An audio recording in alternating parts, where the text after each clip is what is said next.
Le film commence dans le futur à un poste de contrôle routier à la frontière. Des soldats vérifient les voitures qui passent des États-Unis au Canada. John, un militaire, et sa femme Karen sont à la frontière. Ils s'approchent du poste de contrôle et Karen veut faire cela seule, mais il ne la laisse pas partir. Elle rentre rapidement une partie de la veste qui dépasse avant que le soldat ne vienne les vérifier. Ils sortent tous les deux de la voiture et se font contrôler, ainsi que leur sac. Une autre femme est signalée au poste de contrôle parce qu'elle est enceinte. Dans ce monde, les femmes ne sont autorisées à tomber enceinte qu'une seule fois dans leur vie, peu importe le résultat, et toute autre grossesse est illégale. Karen passe au point suivant pour être contrôlée et le scanner la valide. Il respire un peu et se dirige rapidement vers leur voiture. Un soldat remet un sac à John, mais remarque ensuite l'étiquette de la veste de Karen. Il lui arrache le haut pour révéler la veste utilisée pour tromper la machine, mais John le saisit et lui casse le bras. Il tente de combattre les gardes et de s'échapper en courant à travers le pont. Des chiens sont envoyés à leur poursuite, et John demande à Karen de courir devant pour qu'il puisse arrêter les chiens. Il l'atteigne rapidement et il ne peut pas les repousser alors qu'il morde ses bras et ses jambes. Les soldats arrivent, retirent les chiens et arrêtent John. Il se relève, heureux que Karen ait réussi à s'enfuir. John est maintenant dans un camion rempli de prisonniers transportés vers la plus grande et la plus sécurisée des prisons, la forteresse, opérée par la corporation Menel. John révèle à ses codétenus qu'il est là parce que sa femme est retombée enceinte après avoir perdu leur premier bébé. Le camion rempli de prisonniers arrive à la prison Menel, mais avant de pouvoir entrer dans ce lieu connu sous le nom de la forteresse, tous les prisonniers doivent se déshabiller et se laver. La personne en charge de la prison accueille les prisonniers à travers des écrans placés au-dessus de leurs cellules. Chaque prisonnier reçoit ensuite un gadget nommé Intestinator. Ce gadget permet à Menel de contrôler ce que font les prisonniers. Si un prisonnier doit être sévèrement puni, le gadget peut être programmé pour exploser. John et Gomez suivent un robot de contrôle nommé Z10 qui agit comme les gardes humains vers une salle avec 3 autres prisonniers. Ces prisonniers incluent Stig qui règne sur la cellule, D-Day, le génie réside du groupe, et Abraham, un homme paisible et silencieux avec un regard mystérieux. Quand le système annonce qu'il ne reste qu'une minute avant l'heure de dormir, Abraham dit à John et Gomez qu'ils ne devraient pas rêver en dormant. Pendant la nuit, John rêve qu'il est intime avec Karen. Le directeur observe cela à travers le Z1. Le gadget lit rapidement l'esprit de John et découvre son rêve inapproprié. Ensuite, le système déclenche l'Intestinator, causant beaucoup de douleur à John. John regarde Abraham, comprenant maintenant pourquoi Abraham l'avait mis en garde contre le fait de rêver dans cette prison. Le lendemain, John est envoyé sur un chantier de construction dans le complexe pénitentiaire. Soudain, il entend un cri désespéré à proximité. Un homme nommé Maddox, identifiable par le numéro 187 tatoué en évidence sur son front, tente de maîtriser Gomez. John,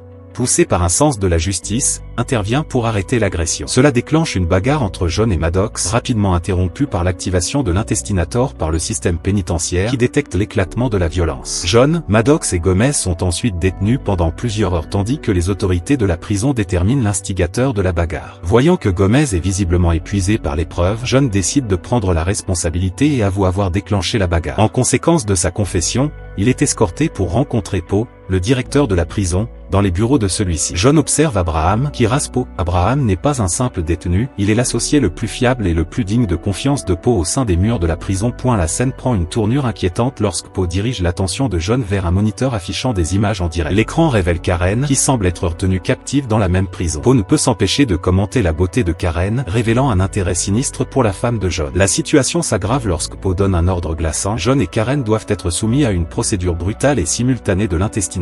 Lors d'un repas ultérieur, John interroge Abraham sur l'emplacement de la prison des femmes. Abraham révèle que la section des femmes se trouve au niveau A et B. Le lendemain, Maddox cherche à se venger de John. Poe retarde intentionnellement son intervention, permettant à une foule de se rassembler autour du conflit croissant. Du niveau où elle se trouve, Karen peut observer John tandis que la bagarre continue sur la passerelle. Poe ordonne au système de retirer le pont. John profite de cette opportunité pour maîtriser Maddox, le faisant perdre pied et le laissant suspendu d'une main à la passerelle. Poe ordonne à John de terminer Maddox, mais John défie Poe et sauve Maddox à la place. En réponse, Poe ordonne à un fusil de tir à éclat de cibler l'Intestinator de Maddox, provoquant une scène horrible alors que l'abdomen de Maddox explose. Poe ordonne ensuite l'activation aléatoire d'un Intestinator parmi les prisonniers, y compris John. À cet instant, John trouve l'Intestinator de Maddox tombé au sol. En jetant un rapide coup d'œil autour de lui, il le cache discrètement avant d'être escorté en isolement pour affronter sa punition imminente. Dans la salle de punition, Karen obtient la permission d'avoir une brève conversation avec John. À la suite de leur échange, John est soumis à une épreuve torturante impliquant un gimbal